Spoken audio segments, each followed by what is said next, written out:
ஏமா மகா, என்னாச்சு? என்னமாச்சு? என் புள்ளைக்கு என்னாச்சு? அத்தை, உள்ள ட்ரீட்மெண்ட் போயிட்டு இருக்கு. டாக்டர் செக் பண்ணிட்டு இருக்காங்க. ஐயோ, எப்படிமா ஆக்சிடென்ட் நடந்துச்சு? விக்ரம் எப்பயுமே கேர்ஃபுல்லா தானே டிரைவ் பண்ணுவான். இன்னைக்கு என்னாச்சு? ஆபீஸ்ல இருந்து என்ன கூட்டிக்கிட்டு விக்ரம் வேகமா கார் ஓட்டிக்கிட்டு போனாரு மாமா. ஒரு டர்னிங்ல திரும்பும் போது திடீர்னு எதிரில ஒரு லாரி வந்துச்சு. அவரால கண்ட்ரோலே பண்ண முடியல. ஐயோ, ஐயோ, ஆக்சிடென்ட் ஆகி தலையில அடிபட்டு ஒரே ரத்தம் மாமா. பேச்சு மூச்சே இல்லாம இருக்காரு. ஐயோ.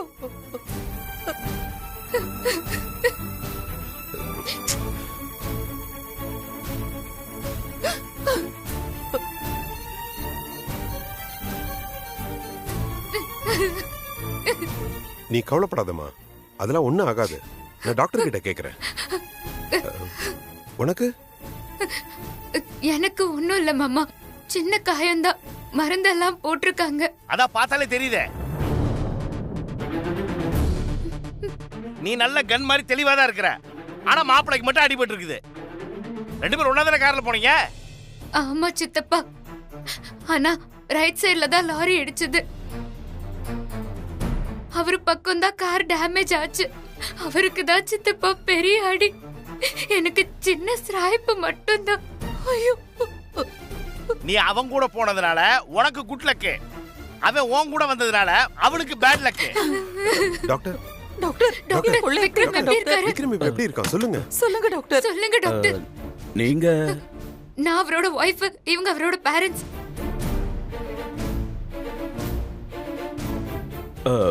விக்ரம்க்கு தலையில பலமா அடிபட்டிருக்கு. இன்டர்னல் ப்ளீடிங் இருக்குன்னு தோணுது.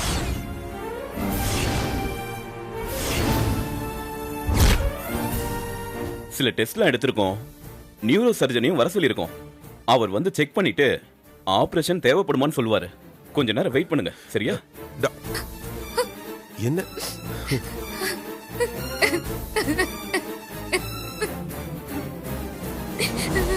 எனக்கு ஒரு விஷயம் புரியல.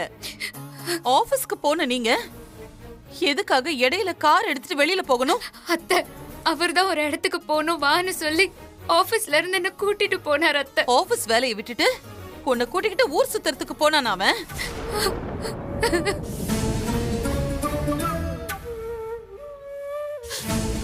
நீதான் அவன்கிட்ட எங்கேயாவது வெளியில போலான்னு சொல்லிருப்ப.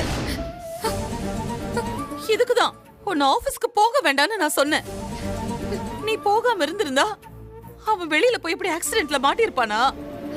அத்தை, யாரும் ஊர் சுத்தலாம் போல. அத்தை, அவரை நான் எங்கேயும் கூப்பிடவோ இல்ல. அவரே தான் என்ன கூட்டிட்டு போனாரு. அதுவும் கார்ல ஏற வரைக்கும் நாங்க எங்க போறோம்னு என்கிட்ட சொல்லவே இல்ல. அவரு கார்ல போயிட்டு இருக்கும் போதுதான் லாயர் ஆபீஸ்க்கு போறதா அவரு சொன்னாரு. என்ன?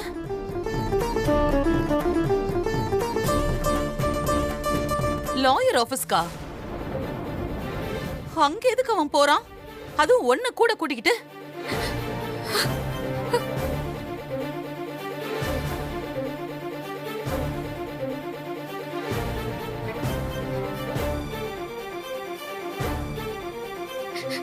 நந்தினி, கன்ஸ்ட்ரக்ஷன் பிசினஸ்ல ரியல் எஸ்டேட் சம்பந்தமா அடிக்கடி லாயரை பார்க்க வேண்டியது இருக்கும். இதெல்லாம் போய் மகா கிட்ட துருவி துருவி கேட்டுட்டு இருப்பியா?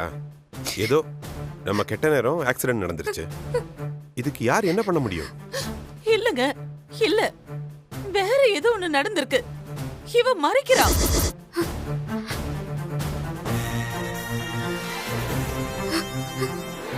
ஏய், எதையும் மறைக்காம உண்மையை சொல்லு.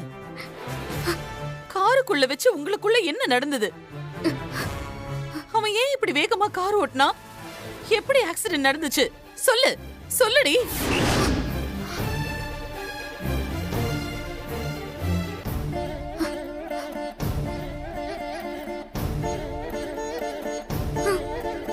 Excuse me.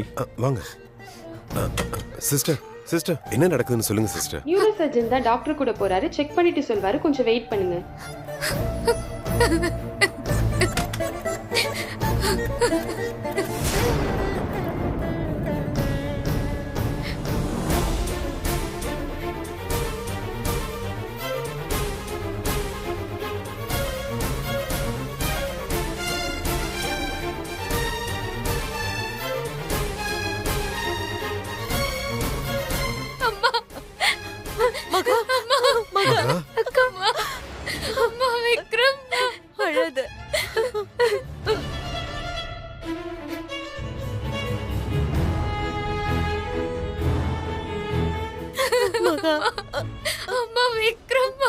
மாப்பிளைக்கு ஒண்ணும் ஆகாது மகா. அம்மா அம்மா அம்மா விக்ரமா. ஒண்ணு இல்ல மகா, ஒண்ணு இல்ல, அழாத அழாத மகா.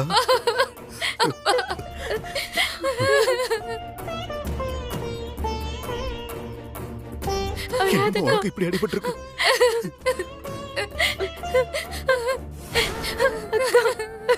அழாதக்கா.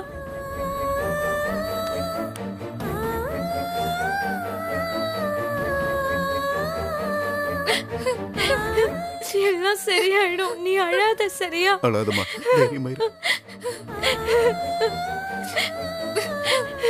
அழாதக்கா, சரியாயிடும்க்கா. மகா, எப்படி இப்படி ஆச்சு? அம்மா லாரி மோதி ஆக்சிடென்ட் ஆயிடுச்சுமா.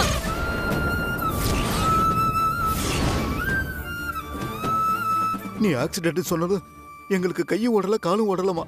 பதறி அடிச்சுக்கிட்டு ஓடி வரோம். மாப்பிள்ளைக்கு இப்ப எப்படிமா இருக்கு? டாக்டர் என்ன சொன்னாரு?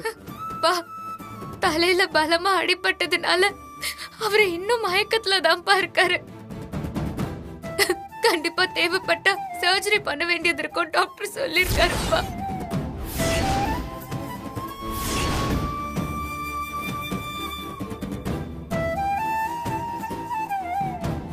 இப்போ நியூரோ சர்ஜன் உள்ள போயிருக்காருப்பா.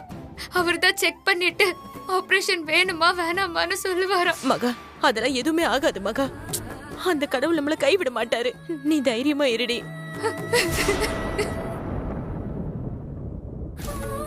அக்கா அழாதக்கா, மாமாக்கு ஒன்னும் ஆகாது, நீ தைரியமா இருக்கா?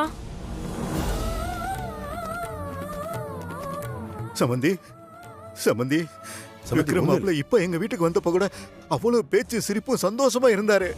யாரு கண்ணு பட்டுச்சோ? அதெல்லாம் ஒரி பண்ணாதீங்க சமந்தி. இந்த ஹாஸ்பிட்டல்ல பெஸ்ட் ட்ரீட்மெண்ட் கிடைக்கும். மகா ஆக்சிடென்ட் பத்தி ஃபோன் பண்ணி சொன்ன உடனே நான் தான் இந்த ஹாஸ்பிட்டலுக்கு அனுப்பி வச்சேன்.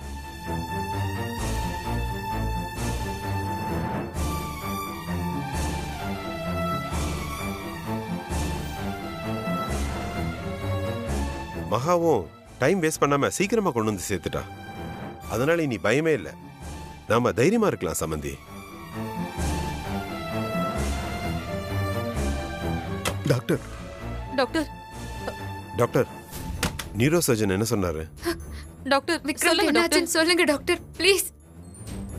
நியூரோ சர்ஜன் அப்சர்வ் பண்ணிருக்காரு. டெஸ்ட் ரிசல்ட் எல்லாம் பார்த்துட்டாரு. விக்ரம்க்கு ஸ்கல்ல ஒரு சின்ன டேமேஜ் இருக்கு. அதுக்கு ஒரு மைனர் சர்ஜரி பண்ணணும்.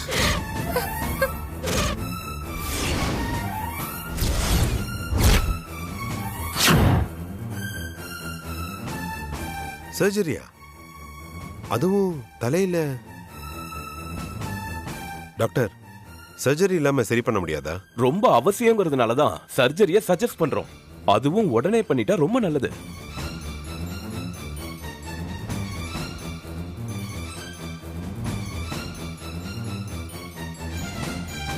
மகா, நீ என்னமா சொல்ற? வேணும்னா வேற யார்கிட்டயாவது செகண்ட் ஒப்பீனியன் கேட்கலாமா? எனக்கு என்னமோ டாக்டர் சொல்றது சரின்னு தான் தோணுது. ஆனா தலையில ஆபரேஷன் பண்றது ஆபத்தான விஷயம் இல்லையா? ஆமா, மாப்பிள்ளைக்கு ஏதாவது விபரீதமா ஆயிடுமோன்னு ரொம்ப பயமா இருக்கு. மருந்து கொடுத்து சரி பண்ண முடியுமான்னு வேற யாராவது டாக்டர்கிட்ட கேட்டு பார்க்கலாம். இல்ல மாமா சொல்றதா சரின்னு தோணுது. இந்த விஷயத்துல டைம் வேஸ்ட் பண்ண கூடாதுப்பா.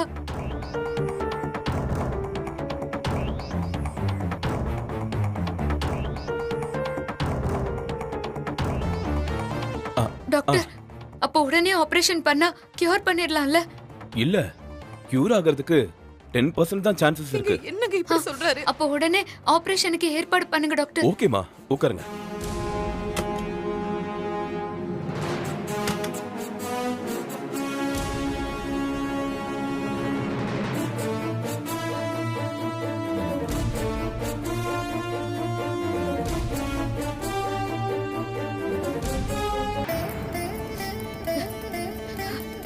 எல்லாருமே தைரியமா இருங்க. என் மனசுக்கு தோணுது விக்ரம் பொழிச்சு வந்துருவாரு. எனக்கு அந்த நம்பிக்கை இருக்கு. நீங்க எல்லாரும் தைரியமா இருங்க.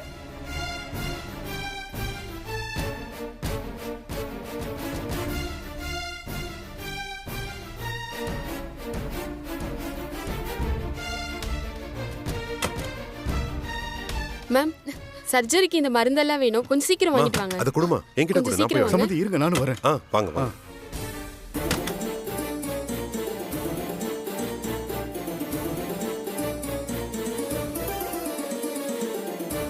மேம், இது கன்சர்ன் ஃபார்ம். ஆபரேஷனுக்கு உங்களுக்கு சம்மதம்னு கையெழுத்து போடுங்க.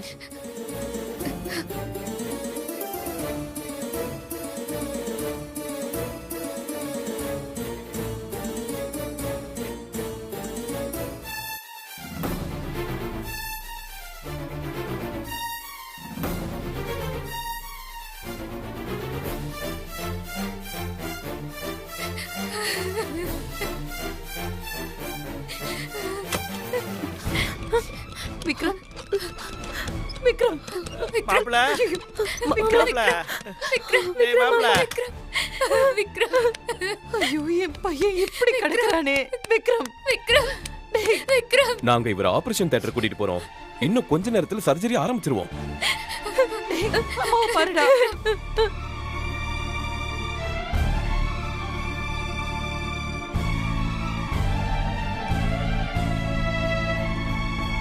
விக்ரம், நான் பேசுறது கேக்குதா? விக்ரம், விக்ரம், கண்ணை திறந்து பாருங்க ப்ளீஸ். விக்ரம், விக்ரம், பாருங்க விக்ரம்.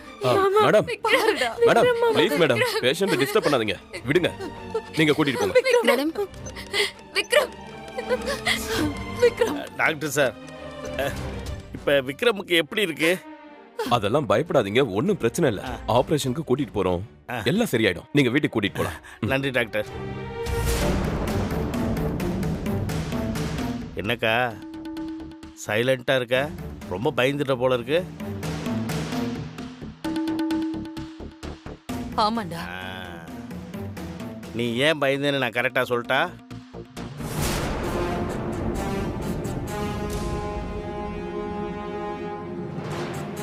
ஒருவேளை விக்ரமுக்கு ஏதோ ஒன்று ஆயிடுச்சுன்னா அவன் சொத்து பூரா நேரா மகா கைக்கு போயிருந்தானே பயப்படுற?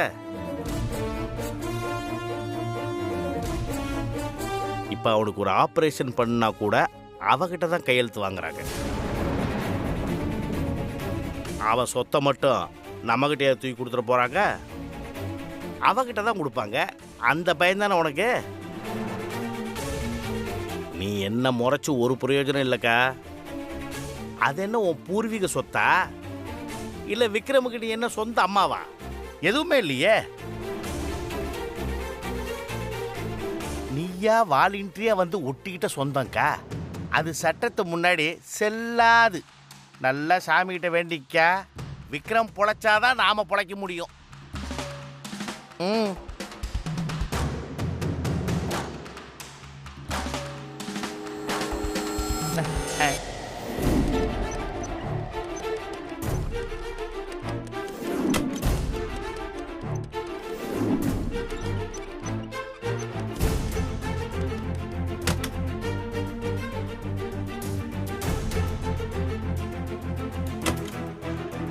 நர்ஸ், இங்க வாங்க. டாக்டர், இமிடியேட்டா anaesthesia specialist doctor Vasan sir இங்க வர சொல்லுங்க. சரி ஓகே டாக்டர். டாக்டர், சொல்லுங்கம்மா. ப்ளீஸ் அவரை எப்படியாவது குணப்படுத்திருங்க.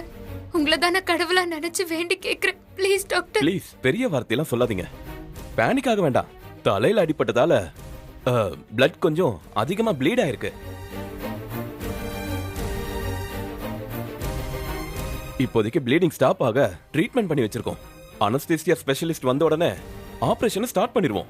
ப்ளீஸ் கொஞ்சம் கோஆபரேட் பண்ணுங்க. தேங்க்யூ.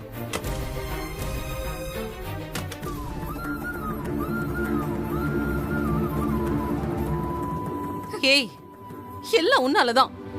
என் பையன் இந்த நிலைமைக்கு வந்ததுக்கு காரணமே நீதான். என்னைக்கு உன் கழுத்துல தாலி கட்டினானோ அன்னைக்கு எங்க குடும்பத்தோட நிம்மதி போச்சு, சந்தோஷம் போச்சு, எல்லாமே போச்சு.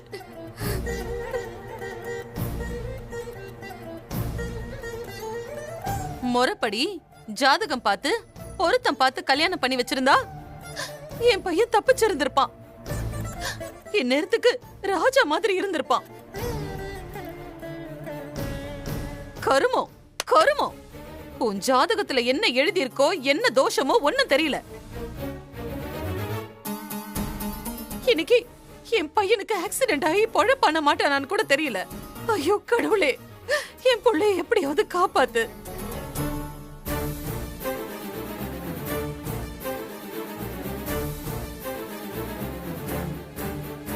அத்தை, அந்த வார்த்தையை மட்டும் சொல்லாதீங்க. விக்ரம்க்கு எதுவுமே ஆகாது. என்னோட விக்ரம் குணமாகி எழுந்து வருவாரு. குறி சொல்லிட்டாங்க மகாமுனி. என்ன மனசுக்குள்ள எல்லாரோட எதிர்காலத்தையும் கணிச்சு சொல்ற தீர்க்கதரிசி நினைப்பா?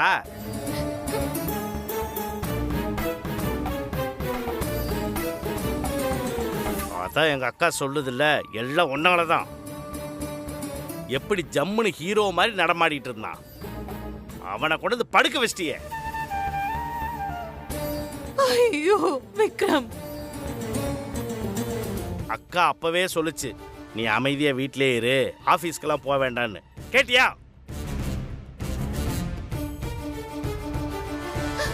ஆமா, அவ கேட்டுட்டாலும் அவளுக்கு என்ன தோணுதோ அதத்தானே செய்வா. மனசுல பெரிய மகாராணின்னு நினைப்பு. ஏன் வீட்ல சமையல் செஞ்சுக்கிட்டு குடும்பத்தை பார்த்துட்டு இருந்தா உனக்கு ஆகாதாமா? நீதான் ஆபீஸ்க்கு போய் எல்லாம் பார்த்து அப்படியே பிசினஸ் டெவலப் பண்ணிட போறியா?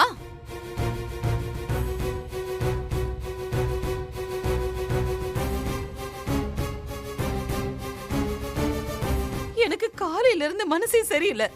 ஏதோ ஒண்ணு ஆக போகுதுன்னு மனசு சொல்லிக்கிட்டே இருந்தது. அதே மாதிரி ஆயிடுச்சு. எல்லாம் உங்க பொண்ணாலதான்.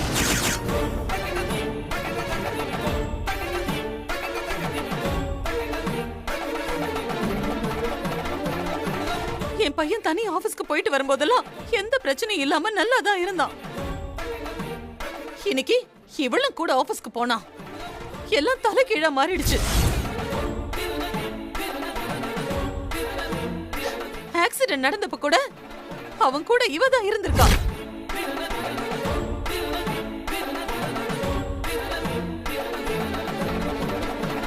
ஆபீஸ்ல இருந்து பாதியில எதுக்கு வெளியில போனீங்க, என்ன ஆச்சுன்னு கேட்டா திரு திருன்னு தொண்டை தண்ணிய முழுங்கி மழுப்பெல்லாம் பதில் சொல்லிட்டு இருக்கா. இல்ல, இவகிட்ட ஏதோ தப்பு இருக்கு. கரெக்டா இருந்தா பேசிருப்பால. கேட்டா அட்வொகேட்ட பார்க்க போனாங்களாம், அதுவும் ஆபீஸ் வேலைய பாதியிலேயே நிறுத்திட்டு. யார் காதலடி பூ சுத்துற?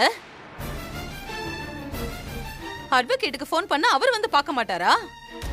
அவரை போய் அவரோட ஆபீஸ்ல பாக்குற அளவுக்கு ஏன் பையன் என்ன வேலை வெட்டி இல்லாமையா இருக்கான்?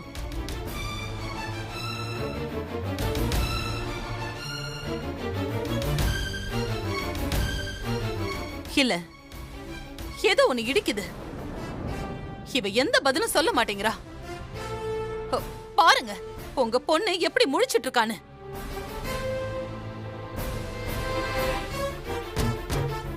இப்ப நீ சொல்ல போறியா இல்லையா? எதுக்காக அட்வொகேட் ஆபீஸ்க்கு போனீங்க? கார்ல வரும்போது நீ ஏதோ அவனை டார்ச்சர் பண்ணிருக்க, அதனாலதான் ஆக்சிடென்ட் ஆயிருக்கு. என்னன்னு சொல்ல போறியா இல்லையா? சொல்லிடி ஒழுங்கா.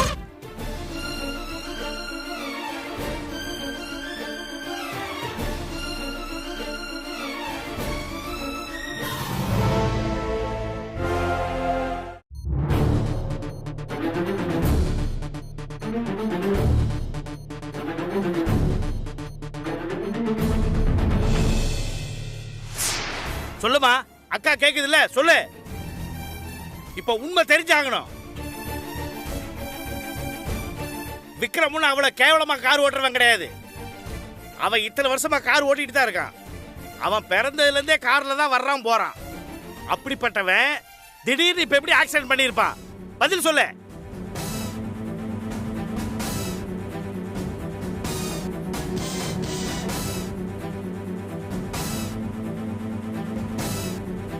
இப்ப என்ன?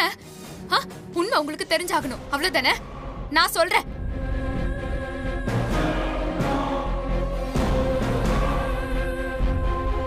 ஆனா நான் எதை சொன்னாலும் நீங்க யாரும் அதை நம்ப போறதில்ல. என்ன நீங்க நம்பவும் மாட்டீங்க. அவரு கூடிய சீக்கிரம் குணமாகி நல்லபடியா சுய நினைவோட வெளியே வருவாரு. அப்போ நீங்க அவர்கிட்டயே கேட்டுக்கோங்க. அவர் வாயால என்ன நடந்துச்சுன்னு தெள்ள தெளிவா உங்ககிட்ட சொல்லுவாரு. போதுமா?